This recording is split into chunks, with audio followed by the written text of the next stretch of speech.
वासराला मारून कार चालक पळाला, गायीनं पाठलाग केला आणि भयंकर बदला. घटनेची संपूर्ण देशभरात चर्चा. पुढचं ऐकून थरथराल. छत्तीसगड मधील रायगड शहरातील सुभाष चौक परिसरात सकाळची वेळ. लोक आपल्या कामात व्यस्त होते. काही जण चहा पित होते, काही दुकानं उघडत होते, तर रस्त्यावर वाहनांची वर्दळ हळूहळू वाढत होती. सर्व काही सामान्य वाटत असतानाच अचानक कार वेगानं येताना दिसली. त्या कारचा वेग इतका जास्त होता की आसपासचे लोकही दचकले. त्याचवेळी रस्त्याच्या कडेला काही गायी आणि त्यांच्यासोबत एक छोटं वासरू शांतपणे उभं होतं. वासरू आईजवळ खेळत होता आणि सगळं दृश्य अगदी साधं रोजच्यासारखं होतं. पण पुढच्या क्षणी असं काहीतरी घडेल असं ज्यामुळे तिथं उपस्थित असलेले सर्वच जण हादरले. कारचा वेग कमी झाला नाही, उलट तो आणखी जोरात पुढे आला आणि अचानक मोठा आवाज झाला. लोकांनी पाहिलं तर कारनं त्या छोट्या वासराला जोरदार धडक दिली होती. वासरू काही क्षणातच कार खाली अडकले आणि उपस्थित लोकांच्या अंगावर शहारे आले. पण धक्कादायक बाब इथंच संपली नाही, कारण कार चालकानं गाडी थांबवलीच नाही. उलट तो अजून वेगानं पुढे जाऊ लागला. वासरू कार खाली अडकलेला असतानाच गाडी पुढे सरकत होती आणि वासराला रस्त्यावर फरफटत नेलं जात होतं. हे दृश्य पाहून आसपासचे लोक घाबरले. काहींनी ओरडायला सुरुवात केली, काही जण धावत आले, गाडी थांबवण्याचा प्रयत्न करू लागले. पण कार चालक थांबण्याच्या मनस्थितीत नव्हता. तो जणू काही घाईत पळत होता.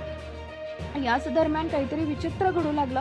गायींनी अचानक आवाज करायला सुरुवात केली. त्या जोरात हंबरडा फोडत कारच्या मागे धावू लागल्या. लोकांना सुरुवातीला हे समजलंच नाही, पण पुढच्या क्षणी गायीचा संपूर्ण त्या कारच्या मागे लागल्या आणि गायीच्या डोळ्यात एक वेगळीच आक्रमकता दिसत होती. त्या जोरात धावत होत्या आणि कारचा पाठलाग करत होत्या. रस्त्यावरचे लोक आश्चर्यानं दृश्य पाहत होते. कुणीही असा प्रसंग यापूर्वी पाहिलेला नव्हता. कार चालकाला देखील कदाचित हे लक्षात आलं असावं, कारण तो अजून वेगानं गाडी चालवू लागला. पण गायीही मागे हटायला तयार नव्हत्या.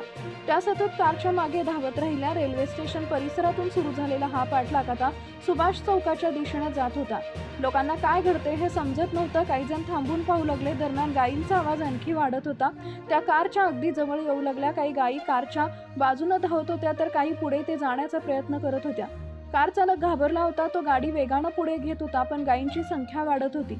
रस्त्यावरचे लोक बाजूला होऊ लागले. सगळीकडे गोंधळ वाढला.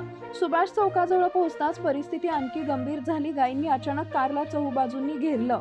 आता कार पुढे जाऊ शकत नव्हती. चालक पूर्णपणे अडकला. गायी कारभोवती फिरू लागल्या. गायी कारवर धडक देऊ लागल्या. चालकाच्या चेहऱ्यावर भीती स्पष्ट दिसत होती. तो गाडीतून बाहेर पडण्याचा प्रयत्न करू लागला. लोकांची गर्दी वाढत होती. सर्वजण आश्चर्याने हे दृश्य पाहत होते. कुणाला विश्वास बसत नव्हता की गायी अशा प्रकारे कारला घेरू शकतात. गायींचा आवाज वाढत होता. त्या जणू काही रागानं भरल्या होत्या. गायी कारच्या पुढे उभ्या राहिल्या. चालक पूर्णपणे अडकला. शेवटी चालकाला गाडी थांबवावी लागली. तो हळूच गाडीतून बाहेर उतरला. लोकांनी त्याला घेरला. गायी अजूनही कारभोवती उभ्या होत्या. लोकांनी गाडी खाली पाहिलं आणि सगळे हादरले. वासरू अजूनही गाडी खाली अडकलं होतं. लोकांनी लगेच गाडी उचलण्याचा प्रयत्न केला. काही लोकांनी मिळून कार उचलली आणि खाली अडकलेला वासरू बाहेर काढलं.